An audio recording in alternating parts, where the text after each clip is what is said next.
नमस्कार, आप देख रहे हैं राष्ट्र प्रथम और मैं हूं जय शर्मा। ट्विटर की खबरों में आपका स्वागत है। नजर करते हैं आज की ट्वीट पर। पीएम मोदी थे आज हिमाचल और उन्होंने हिमाचल से कहा कि IIIT, वंदे भारत ट्रेन जैसी अनेकों विकास की योजनाओं के माध्यम से डबल इंजन सरकार हिमाचल को बुलंदियों पर ले जा रही है। आज अगर कई परिवार आपको मिलेंगे, हिंदुस्तान के हर कोने में मिलेंगे, जिनका मन करेगा एयरपोर्ट जाके हवाई जहाज देखे। बैठने का विचार तो बाद में।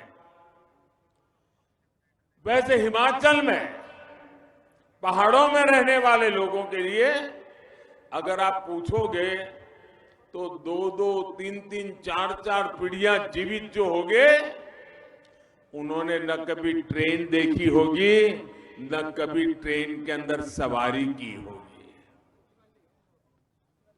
आजादी के 75 साल के बाद भी ऐसी स्थितियां रही हैं। आज हिमाचल में सिर्फ ट्रेन नहीं, हिंदुस्तान की सबसे आधुनिक ट्रेन आके खड़ी हो गई भाई, और यहां से चल पड़ी। आज ही हिमाचल की अपनी IIIT की संस्था स्थायी बिल्डिंग, इसका भी लोकार्पण हुआ है। प्रोजेक्ट इस बात की झांकी है कि डबल इंजन की सरकार हिमाचल को किस बुलंदी पर देखना चाहती है।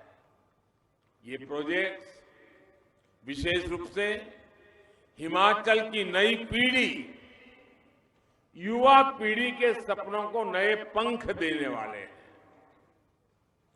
ऊना को, हिमाचल प्रदेश को इन प्रोजेक्ट्स के लिए आपको लाख लाख बधाइयां।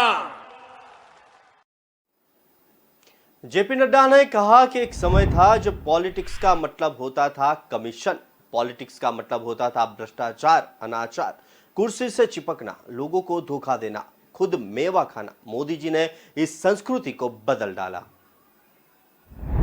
मोदी जी ने सिर्फ देश की सेवा ही नहीं की है, मोदी जी ने सिर्फ देश में नए आयाम ही स्थापित नहीं किए हैं, मोदी जी ने देश की राजनीति की संस्कृति बदल डाली है। यह हमको ध्यान में रखना चाहिए। एक समय था जब पॉलिटिक्स का मतलब होता था कमीशन, एक समय था पॉलिटिक्स का मतलब होता था भ्रष्टाचार, अनाचार, कुर्सी से चिपकना, लोगों को धोखा देना, खुद मेवा खाना। मोदी जी ने इस संस्कृति को बदल डाला। कमीशन के बजाय मिशन बना करके देश की सेवा में जुट गए। भ्रष्टाचार समाप्त किया, लोगों को सेवा भाव से कुर्सी पर आने दिया। सेवा के साथ चलो और विकास की नई रणनीति के तहत विकास के कार्य में जुटो, यह मोदी जी ने कहा।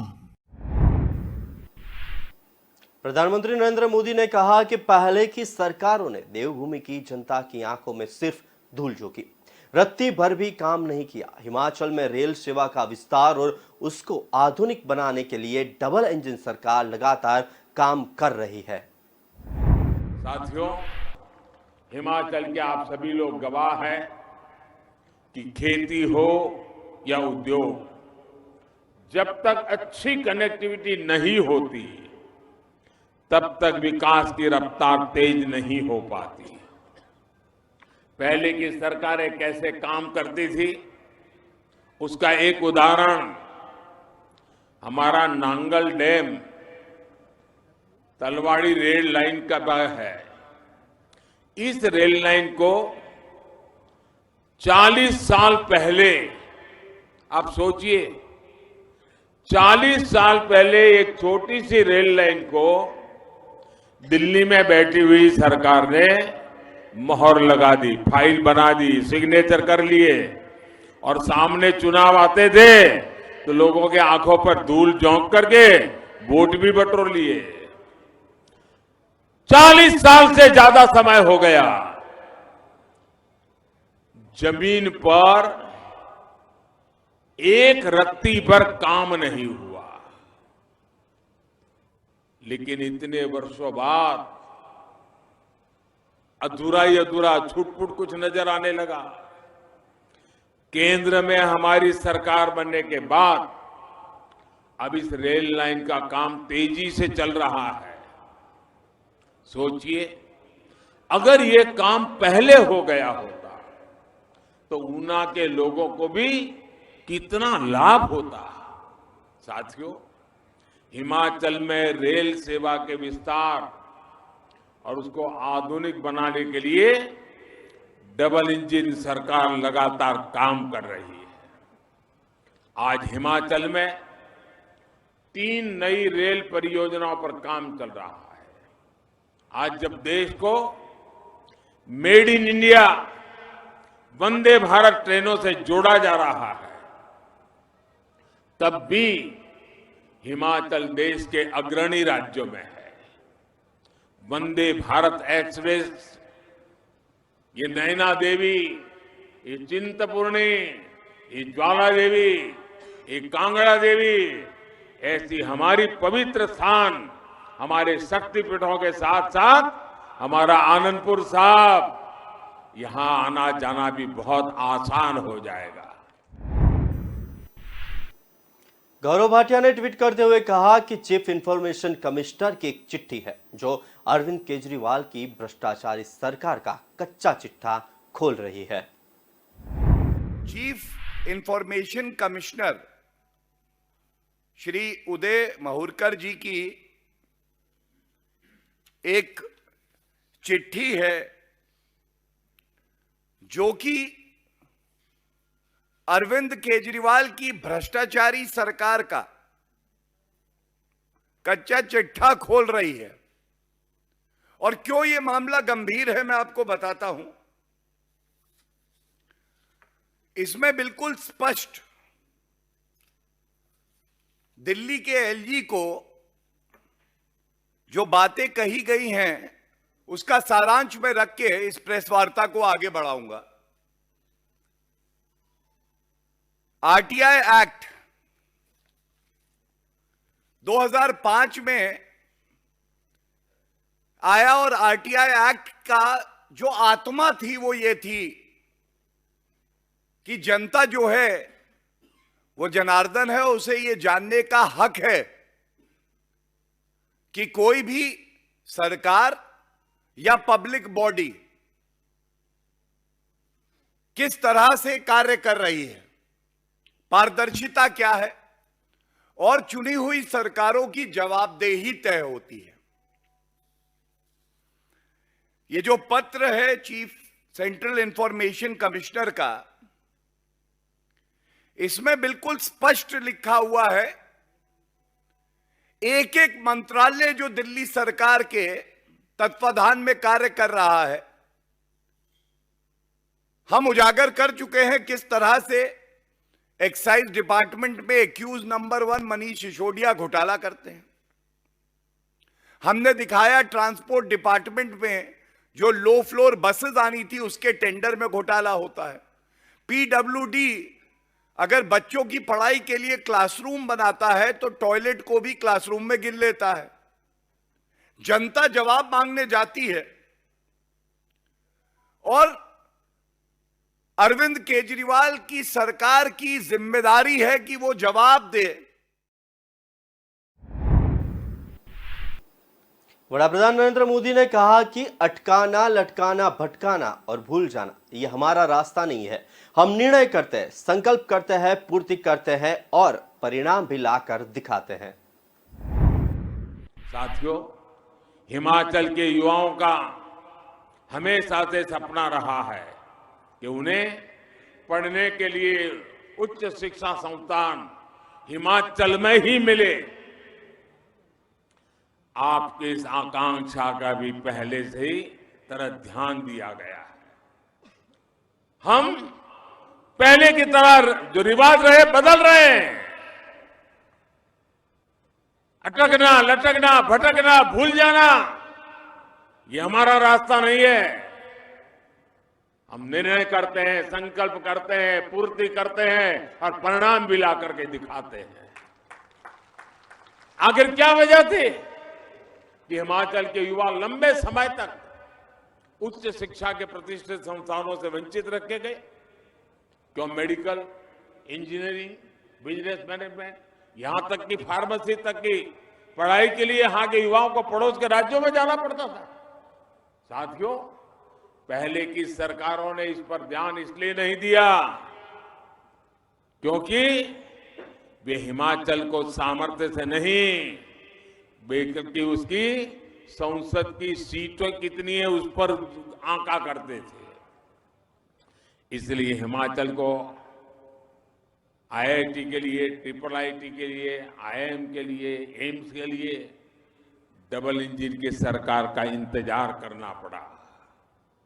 आज ऊना में ट्रिपल आईटी की परमानेंट बिल्डिंग बन जाने से विद्यार्थियों को और ज्यादा सुविधा होगी। यहां से पढ़कर के निकले हिमाचल के बेटे बेटियां हिमाचल में डिजिटल क्रांति को भी मजबूती देंगे। और मुझे याद है, इस ट्रिपल आईटी की बिल्डिंग का शिलान्यास करने का आपने मुझे अवसर दिया था। शिलान्यास मैंने किया था और आज लोकार्पण के लिए भी आज ने मुझे मौका दे दिया। यही तो कायाकल्प है। शिलान्यास भी हम करते हैं, लोकार्पण भी हम कर रहे हैं भाई। और यही डबल इंजन सरकार का काम करने का तरीका है। फिलहाल वक्त हुआ एक छोटे से ब्रेक का, लेते हैं एक ब्रेक।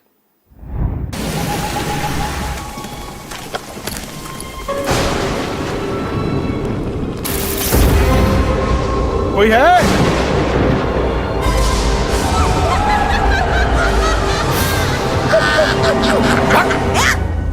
ऐसे डराते हैं? वही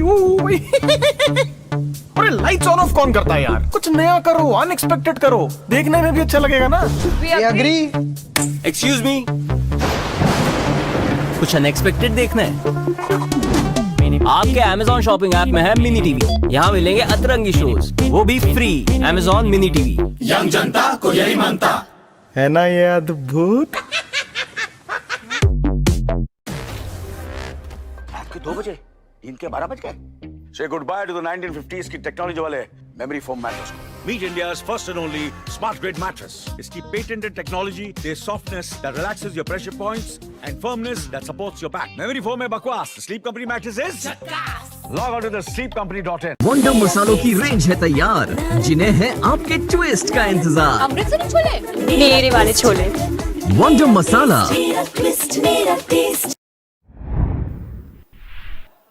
ब्रेक बाद रुक करते आगे की ट्वीट पर। जब संवैधानिक पद पर बैठा व्यक्ति केजरीवाल से कहता है कि आपके सरकार चलाने में घोटाले ही घोटाले नजर आ रहे हैं, तो आप उसे लव लेटर बता देते हैं। जब भारतीय जनता पार्टी तथ्यों के आधार पर आपसे सवाल पूछती है तो आप इधर उधर की बात करने लगते हैं। हमने देखा किस तरह से इस पत्र में भी बताया है, रेवेन्यू डिपार्टमेंट और पीडब्ल्यूडी डिपार्टमेंट में टेंडर में घोटाला होता है। ये जो घोटाला हुआ, इससे पहले भी हमने देखा कि जब टेंडर दिए गए तो अपने ही पार्टी के लीडरों को टेंडर दिए गए, ठेके दिए गए। जानकारी जनता मांग रही है, आप दे नहीं रहे हैं। जब संवैधानिक पद पे बैठा व्यक्ति आपसे कहता है कि आपके सरकार चलाने में घोटाले ही घोटाले नजर आ रहे हैं, तो आप उसे लव लेटर बता देते हैं। जब भारतीय जनता पार्टी तथ्यों के आधार पर आपसे सवाल पूछती है तो आप इधर उधर की बात करने लगते हैं, न्यूयॉर्क टाइम्स के बारे में बात करने लगते हैं। और यह कहना आज गलत नहीं होगा, ये पंक्तियां अरविंद केजरीवाल पे बहुत सही बैठती हैं। खुद तो मंत्रालय लिया नहीं आपने, मंत्रालय गुल, भ्रष्टाचार फुल। मैं खुद मंत्रालय नहीं लूंगा, मैं तो किंग पिन हूं, मेरे इशारे पे भ्रष्टाचार होगा। Excise, transport, name the department and I will show you the corruption. Arvind Kejriwal की नई लाइन है। मंत्रालय गुल, भ्रष्टाचार फुल। हस्ताक्षर नहीं, भ्रष्टाचार हर कहीं। हस्ताक्षर नहीं करे लेकिन भ्रष्टाचार हर जगह है। मंत्रालय गुल, भ्रष्टाचार फुल। हस्ताक्षर नहीं, भ्रष्टाचार हर कहीं। जवाबदेही जीरो, अपनी नजरों में मैं हूं हीरो। ये है अरविंद केजरीवाल। और अरविंद केजरीवाल जी कुछ सप्ताह में जिस तरह से हर जगह आपकी भ्रष्टाचारी का प्रमाण मिल रहा है, आपका कार्यकाल दिल्ली के इतिहास में काला अध्याय के तौर पे जाना जाएगा। युवा समझते हैं कि भाजपा नफरत और सांप्रदायिक एजेंडा क्यों फैला रही है। समाज में डर भरकर अपनी नाकामियों को छुपाने से काम नहीं चलेगा।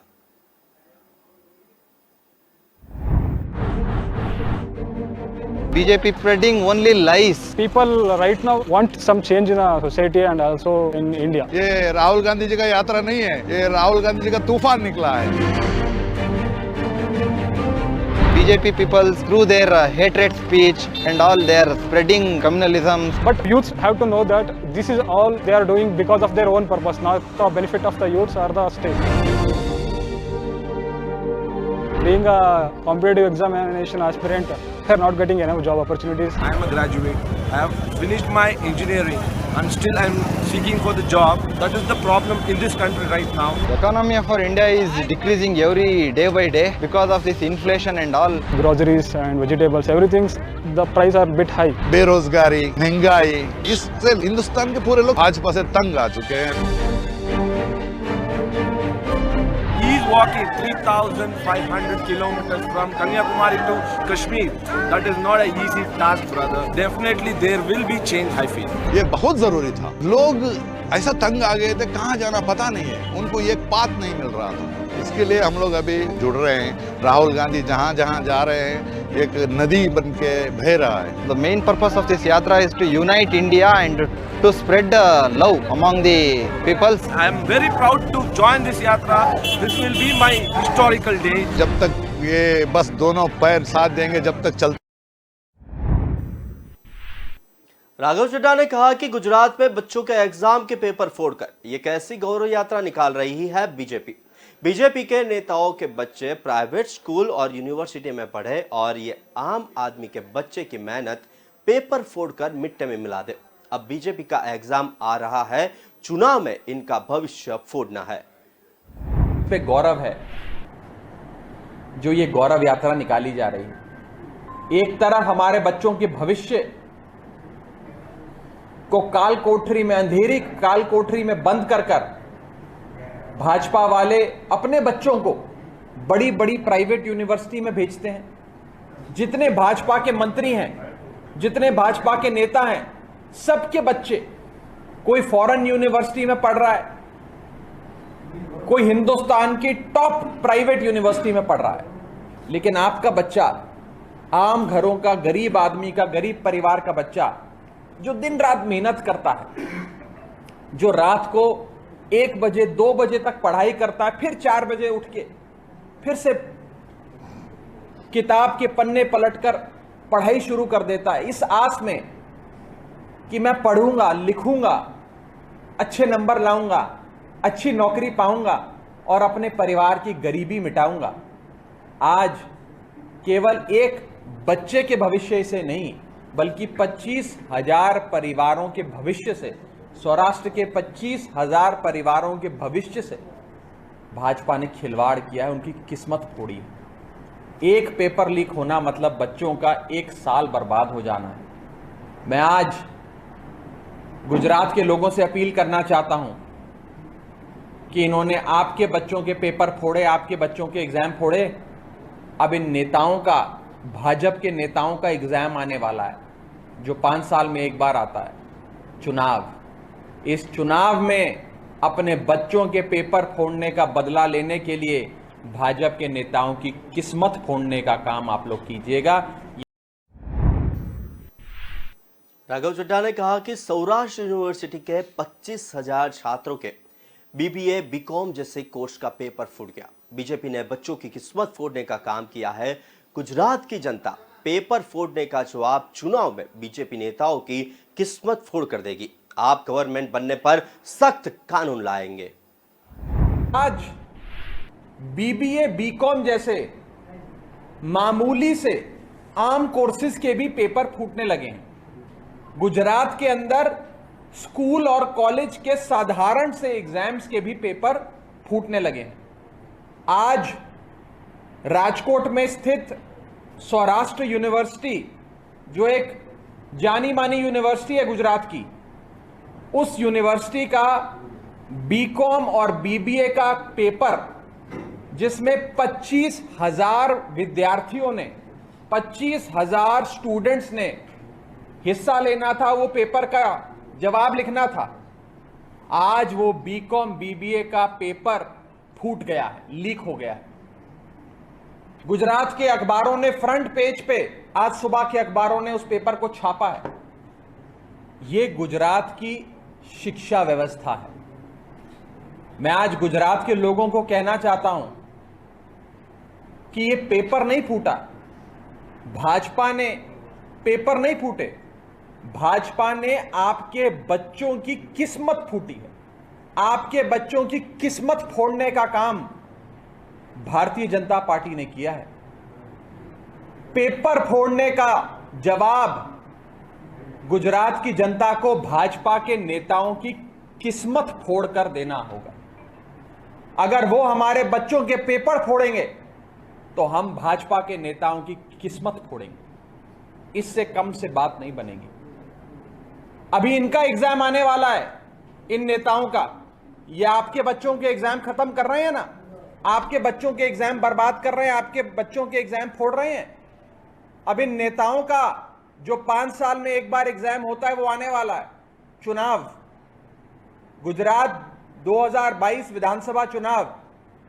इस चुनाव में आप सबको भाजपा की किस्मत फोड़ने का संकल्प लेना होगा। मैं आपको विश्वास दिलाता हूं कि जब आम आदमी पार्टी की सरकार गुजरात में बनेगी, प्रचंड बहुमत की सरकार बनेगी, 100 दिन के अंदर आम आदमी पार्टी पेपर फूटने के खिलाफ एक सख्त कानून लाएगी, जिस कानून में पेपर फोड़ने की इस पूरी कवायद में जो लोग भी शामिल हैं, चाहे वो बड़े से बड़ा आदमी क्यों ना हो, मुख्यमंत्री क्यों ना हो, या छोटे से छोटा आदमी कर्मचारी क्यों ना हो, सबको एक समान कटघरे में खड़ा करके सख्त से सख्त सजा दी जाएगी। अमित शाह ने कहा कि कांग्रेस ने बिजली, पानी या उद्योग नहीं दिए, केवल गुजरात को दंगे दिए। गुजरात में भाजपा सरकार के सत्ता में आने के बाद से कर्फ्यू से कोई संकेत नहीं है। अमदावाद जिला वाला भाइयों बहनों मने बताओ जो जरा, मोदी साहेब आया ये पहला 24 कलाक वीजળી મળતી थी, जरा जोर थी बोलो, मरती थी? હવે 24 કલાક વીજળી મળે છે। મોદી સાહેબ આયા એ પહેલા અમદાવાદ જિલ્લાની તરસી ધરતીને માં નર્મદાનું પાણી મળ્યું હતું? જરા જોરથી બોલો, મર્યું હતું?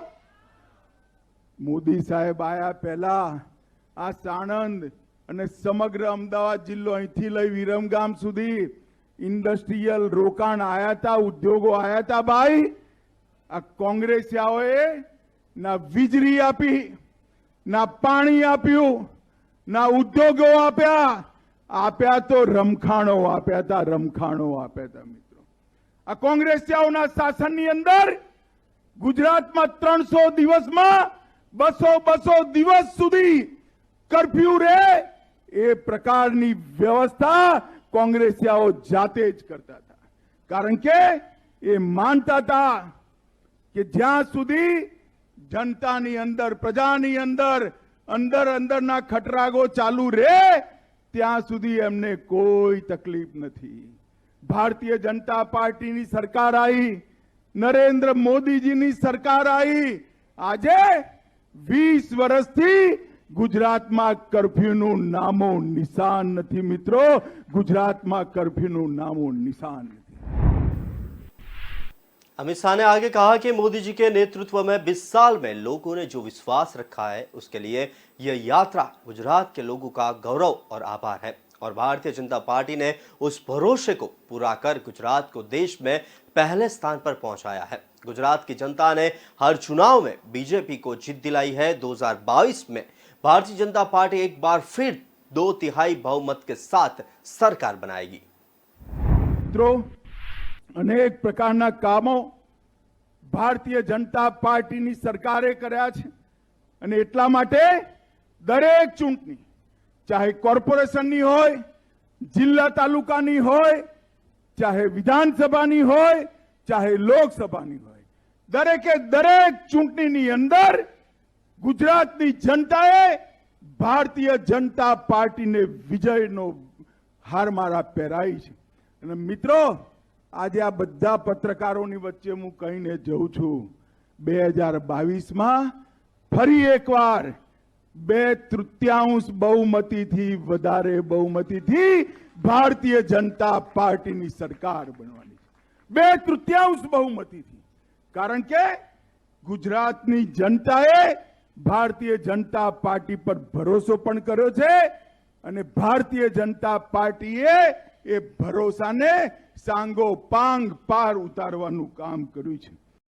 ज्यारे आ गुजरात गौरव यात्रा चालू थई रही छे वखते केटलाक लोको मने पूछता था, गौरव शेनु अमितभाई? हूँ आज आ मंच परथी कहेवा मांगू छूं, नरेंद्र मोदीना नेतृत्वमां 20 वर्षमां जनताए जे विश्वास मूक्यो અને ભારતીય જનતા પાર્ટીએ જે વિશ્વાસ પૂરો કર્યો, ગુજરાતને સમગ્ર દેશમાં પહેલા નંબરે લઈ ગયા, એનું ગૌરવ એ ગુજરાતની જનતાના ધન્યવાદની આ યાત્રા છે. આ યાત્રા નરેન્દ્ર મોદીજીના વિઝન અને એમના પરિશ્રમથી આજે કાશ્મીરથી કન્યાકુમારી અને आसाम थी लई गुजरात सुधी समग्र देश आज विकासना रस्ता पर आगर वधी रह्यो छे, एनु गौरव छे. मित्रों, आ यात्रा 1990 पछी क्यारे कोई पण चूंटणीमां गुजरातनी जनताए भारतीय जनता पार्टीने पराजय नथी देखाड्यो. हमेशा भाजप पर भरोसो कर्यो छे. ये मतदाताओं धन्यवाद करवानी यात्रा है. ट्विटर की खबरों से आज बस इतना है, लेकिन विस्तार से खबरें पढ़ने के लिए आप हमारी वेबसाइट का भी प्रयोग कर सकते हैं. हमारी वेब का पता है www.kalamkartavya.com. हमारी कलम ही हमारा कर्तव्य के उद्देश्य के साथ देश और दुनिया की खबरों को आप राष्ट्रप्रथम के साथ देखते रहिए. नमस्कार.